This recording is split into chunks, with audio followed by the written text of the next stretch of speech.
Good morning, my name is Aidan Schmecki. I'm currently a student at Alpha Crucis. This is my assessment for EDU224. I'll be discussing navigating life in the classroom with a student with ASD. So specifically, we're talking about inclusion and support for students with autism. For the sake of this assessment, I'll be talking about a student who's in grade 4. Today's presentation is entitled Inclusion and Support for Students with Autism, and we'll be looking at challenges, strategies, and reasonable adjustments. The presentation will focus on understanding the nature of autism spectrum disorder, or ASD, as is commonly known, and explore the barriers students with autism face within a typical school week and school setting, and I'll highlight effective strategies for overcoming these barriers, ensuring inclusion, and discuss more reasonable adjustments that we as educators can make to better support these students. This framework guiding our discussion will be drawn from the Australian curriculum. So autism spectrum disorder, or ASD, is a developmental condition that affects a person's ability to communicate, interact socially, and manage behaviour. In Australia, it is estimated that 1 in 7 people are diagnosed with autism. This includes many students in our classroom, and in my experience in the classroom, about half the students that should be diagnosed are undiagnosed. So it's quite a lot of students. A typical school day for students with autism can present a range of challenges that aren't always visible to the people around them. These challenges affect their social life, their academic performance, and often their emotional well-being. In this presentation, I'll take you through the experiences of a grade 4 student with autism, focusing on the barriers to their inclusion and the strategies that we can adopt to help overcome these challenges. I'll also relate to strategies to the framework set out by ACARA, the Australian Curriculum Assessment and Reporting Authority, to ensure that our practice aligns with the educational standards expected in Australia. So the nature of autism spectrum disorder. So let's start with understanding autism itself. Autism is known as a spectrum disorder because it manifests differently in each individual. While some children may have significant communication challenges, others may have strong language skills but struggle with social cues. A key symptom of autism always includes difficulty interpreting social cues, repetitive behaviours, and sensory sensitivities. For example, a student might not understand when their peer is joking versus being serious, a problem in Australia since most of our humour is hinged on sarcasm. Or they may react strongly to loud noises or bright lights, finding the classroom environment overwhelming at times, which can happen to a young grade 4 student. It is important to remember that autism also brings unique strengths. Many students with autism exhibit an intense focus on subjects that interest them, have exceptional memory skills, and can show incredible attention to detail. These strengths can be a tremendous asset when properly integrated into the classroom environment. However, students with autism may also experience developmental delays. These can manifest in language skills, executive functioning, like planning, organising tasks, and even motor coordination. These developmental differences can make traditional classroom activities challenging, which is why it is essential to adopt flexible and inclusive teaching methods. So when we look at some barriers to inclusion, we can look at gatekeeping and segregation. So some of these barriers is gatekeeping. One of these barriers is gatekeeping. This occurs when educators, often with the best intentions, limit a student's access to the general education classroom. They have limited access to the mainstream environment. They might believe that the student won't be able to keep up with the workload, or that their presence will disrupt the learning of others. Unfortunately, this gatekeeping in turn leads to segregation, where students with autism are placed in separate learning environments away from their neurotypical peers. While these separate spaces can provide targeted support, they also reduce opportunities for social interaction. For many students, the social experience is just as important as the academic one. Being a part of a learning community is crucial to their sense of belonging and their development as individuals. Therefore, promoting inclusion not just in the academic but also socially is critical to their overall well-being. Inclusion will ensure participation in the learning community. If they're not included, they won't engage. And we know with the universal design for learning, it's important that there's always representation and that there's always engagement. Some of the barriers that students with autism might face is stigma, labeling, and ableism. So with stigma, students with autism are often reviewed through the lens of their diagnosis rather than their abilities. They're viewed through the lens of the autism, but not judged on their merit, on what they've actually done. This labeling can have profound effects both on the expectations of the people around them and on how the students interpret, perceive themselves. It can become a self-fulfilling prophecy where they always think they're not good enough. When a student is labelled as autistic, it can sometimes lead teachers or peers to lower their expectations for that student, which in turn can limit their opportunities for growth. They may not be challenged to reach their full potential, or may just be totally overlooked for activities that could enrich their learning experiences. This is where ableism comes in. Ableism is the belief that neurotypical abilities, like thinking, communicating, interacting, are inherently superior. This belief can lead to exclusionary practices like limiting a student's participation in group work or social activities. It can also perpetuate micro-exclusions, which can be subtle but damaging acts of exclusion that often go unnoticed. A great attitude I always like to have is different is not wrong. But when we look at what this can lead to, micro-exclusions, some integration challenges, this is what we'll talk about. So micro-exclusions, often small, often unintentional actions that isolate students with autism. For example, a student might be invited to join a group for a class project, but then given a task that does not require collaboration. One moment.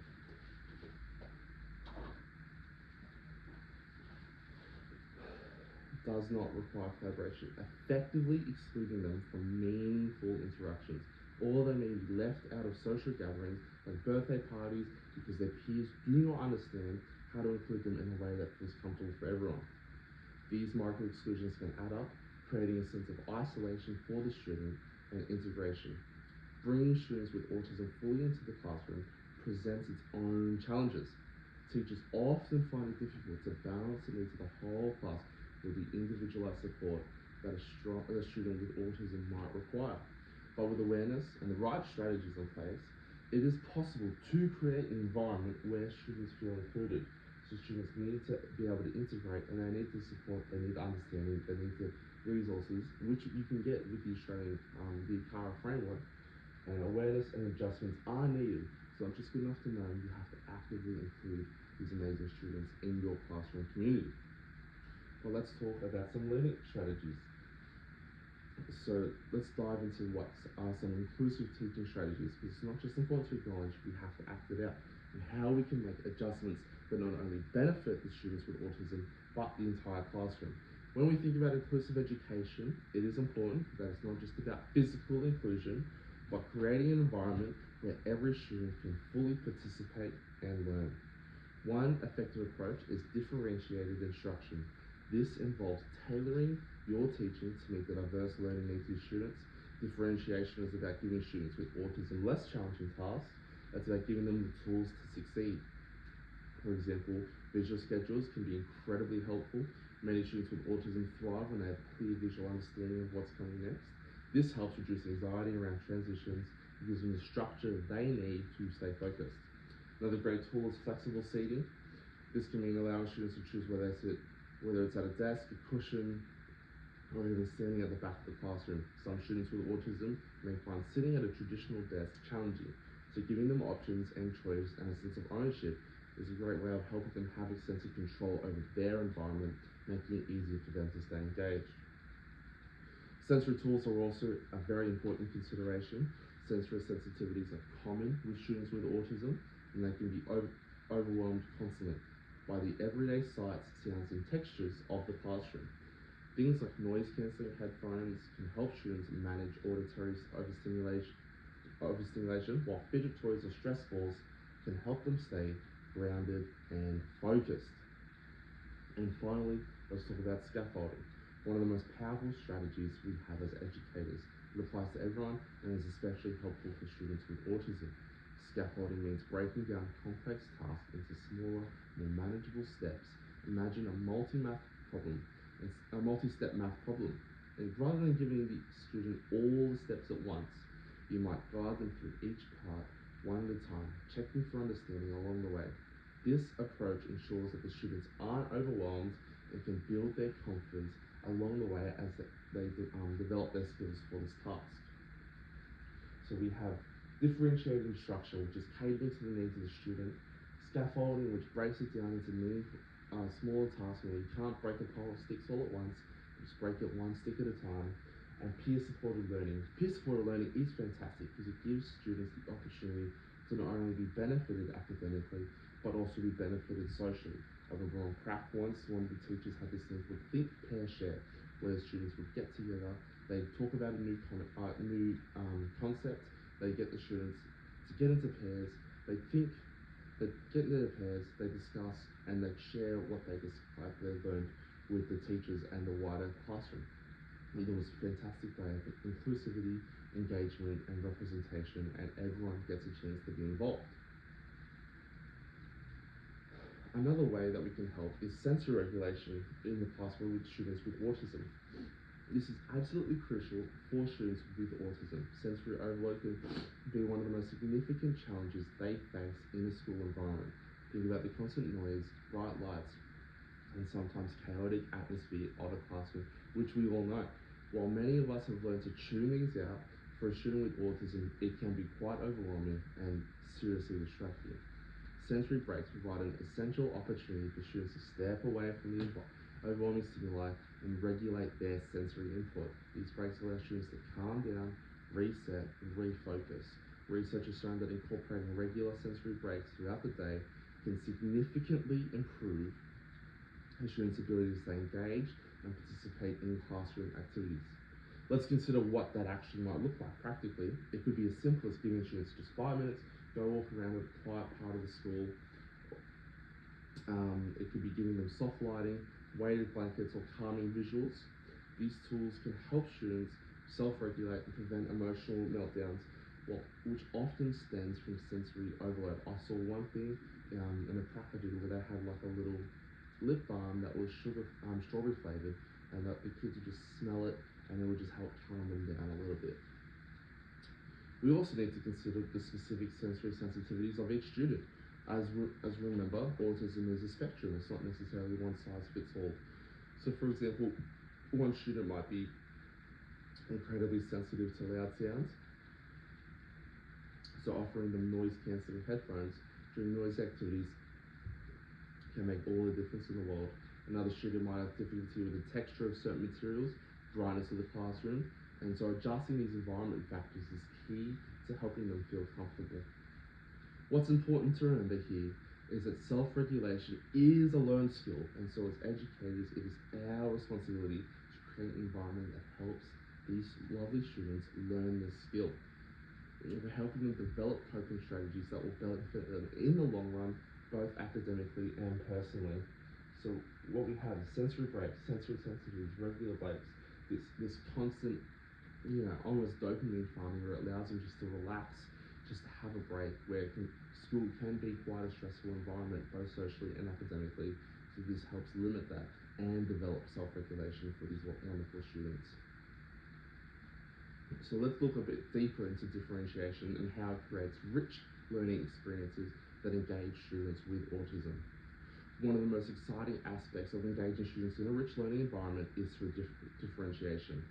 And it's not just beneficial for students with autism, it enhances learning for everyone involved in the classroom. Content differentiation is one approach. This means adjusting the what and the how of what we teach based on the student's individual strengths, interests, and needs. For example, if a student with autism has difficulty processing written text, you might present information through visual aids, such as pictures, diagrams, or videos. You could also use graphic organizers to help them break down and organize complex information in a way that makes sense to them. So that's differentiation based on content. Another way of differentiation is based on interests. Many students with autism have strong often deep interest in specific subjects. These can range from dinosaurs to trains or even coding. My wife is a speech therapist, and she typically deals with children aged 3 to 12, and often with students with autism who have these delays, and often they have these profound interests in a video game like Minecraft or trains, or often ICT things. And she finds that the most efficient way for her practice to work is that she engages these students, she meets them where they're at. And I've heard many stories from her when she comes home from work telling me that it's all about engaging them in their interests, engaging them where they're at, and following them, and being a part of their journey. And they always love it. They always love explaining things to you. So tapping into these interests can be an incredible way to engage them in learning. For example, if a student has a keen interest in space, you can integrate that theme into lessons on math, science, reading, literacy, whatever you want it to be. By tying their passions into the curriculum, you want to only capturing their attention, but also making learning meaningful and enjoyable. The next is multi-sensory learning. This is a great form of differentiation. Students with autism often benefit from experiences that engage multiple senses at once: visual, auditory, and kinesthetic. For instance, during a lesson in geometry, you can use physical models of shapes the students can touch, explore, feel, paired with visual diagrams and verbal explanation.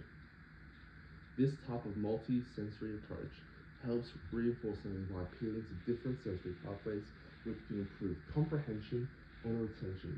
So differentiation, as you can see here with autistic people, you can apply it 3 different ways. Through the content, you can apply it through the interest, and then you can apply it through the multi-sensory learning. So not just reading, but also through that VARK model of visual, auditory, reading, and kinesthetic. Now let's look at the general capabilities in the Australian curriculum and how we can provide additional support to students with autism. The personal and social capabilities aspect is particularly important for these students, as they often need help with self-regulation and developing their social skills. A student with autism might struggle with interpreting social cues, again harking back the Australian humour, and the Australian culture is quite sarcastic, quite dry, whereas these students with autism are quite literal. So initiating conversations or navigating group dynamics can be quite hard for them. To support them in these areas, we can use targeted intervention like social stories. Social stories are short, descriptive narratives that explain social situations in a step-by-step way, helping students understand what to expect and how to respond appropriately. For example, a social story can include how to join a group at recess, or what to do if they feel upset during a class activity. I'm currently a full-time support worker, and we have a young man who's moved out of home for the first time. We've got a social story up on his fridge for him to look at. He lives at his new address. He hangs out with his new friends, which is what we call carers, and he gets to eat all the foods he likes. And it's about just him, it's helping that self-regulation. It's helping manage those social skills and growing into being a fantastic young person. And so social stories are a great tool at helping students with autism develop their self-regulation and social skills, especially when it comes to the general capabilities. Another valuable tool is role play.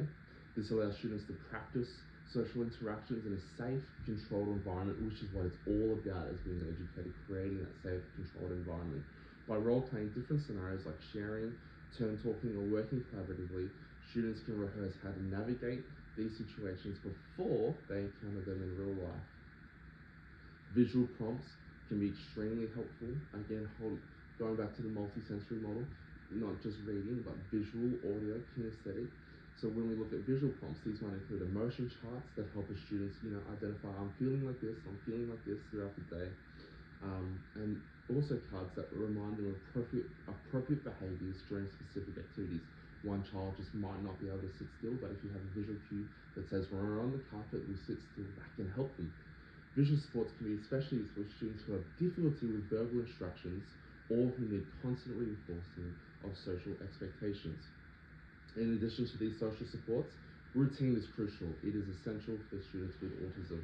Students with autism will thrive on predictability, and knowing what to expect helps them feel secure and confident in their learning environment. Life is unpredictable, but helping them have that routine, have that safety, is what actually makes them feel included and make them feel comfortable in the classroom, and which is in turn what will help them grow and develop their self-regulation for when the unexpected happens. But within this routine, it is equally important to incorporate positive reinforcement when a student exhibits appropriate social behaviours or successfully navigates a challenging situation. Reinforcing that with praise or a small reward can help them build their skills over time. The aim is not just to help students with autism function within the school environment, but to empower them with the tools and skills they need to thrive both socially and academically.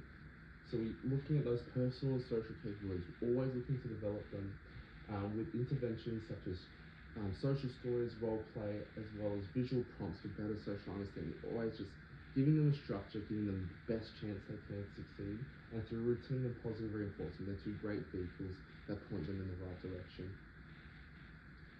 So to conclude, students with autism will face a range of challenges in a typical school week.